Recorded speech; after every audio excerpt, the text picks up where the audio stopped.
Bonjour à tous. Un festival et un musée des musiques traditionnelles du monde. Direction Montoire-sur-le-Loir.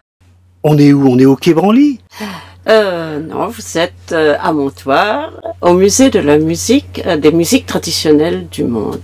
Et ça a une histoire qui commence en 1973. Voilà, ce musée est né du festival de Montoire, que mon mari a créé en 1973, effectivement.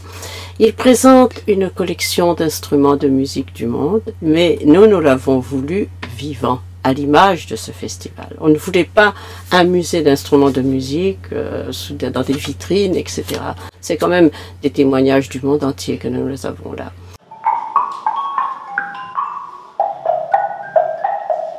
Le public peut approcher l'instrument de musique, peut le voir, peut même en jouer. Il y a des espaces interactifs où ils peuvent s'exprimer aussi. Alors grâce à vous, on voyage dans le monde entier. Voilà, exactement. Oui. 10, 12, 14 pays du monde sont invités chaque année. Et nous recevons à peu près entre 200 et 300 musiciens du monde entier.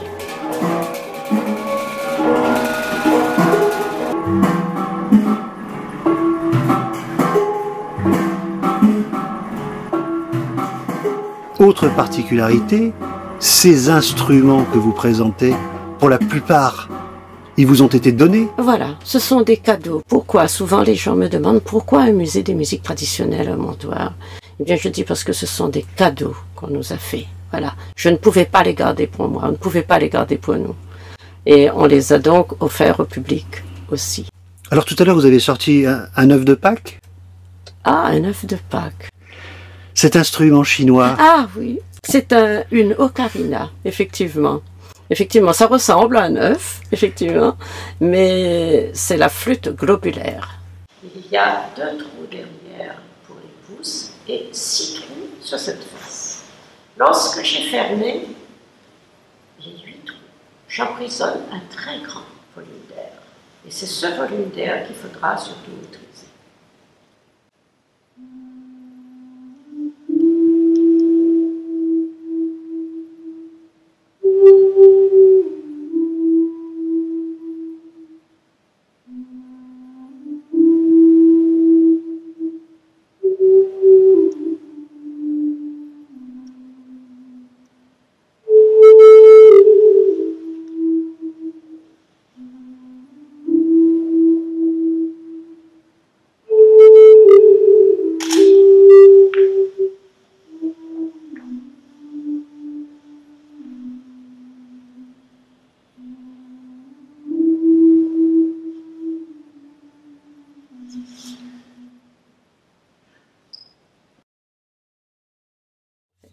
Et alors quelle est cette magnifique fresque peinte avec des plumes de poulet?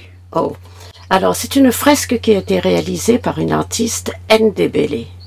Ce peuple Ndébélé vit en Afrique du Sud et c'est une tradition chez ce peuple Ndébélé que les femmes décorent les façades extérieures de leur maison. Alors ce qui est assez époustouflant, effectivement, c'est que toutes ces peintures se font à main levée. Jamais d'utilisation de règles, jamais d'équerre, ni de compas. Et l'artiste chez nous a peint avec des plumes de poulet. Et puis vous présentez, des instruments innombrables, dont un violon-trompette. Oui, c'est assez curieux. C'est un violon, comme les autres violons, mais comme il n'a pas de caisse de résonance, la trompette sert à diffuser le son et à l'amplifier surtout. Alors comme vous avez, vous, l'âme mélomane, vous n'hésitez pas de temps en temps à jouer un peu, Oui. On essaye de rendre vivantes. Ces instruments sont là, on a l'impression qu'ils ne peuvent plus être utilisés, puis tout d'un coup, on entend des sons. Oui, on a voulu que ce musée soit vraiment interactif et que le public puisse profiter au maximum de ces musiques du monde. Cette composition instrumentale, elle est conçue exactement comme un piano. Les boules blanches que nous avons ici sont les notes blanches du piano, et les boules noires, et bien les notes noires du piano, les dièses. Je vais vous faire une petite démonstration.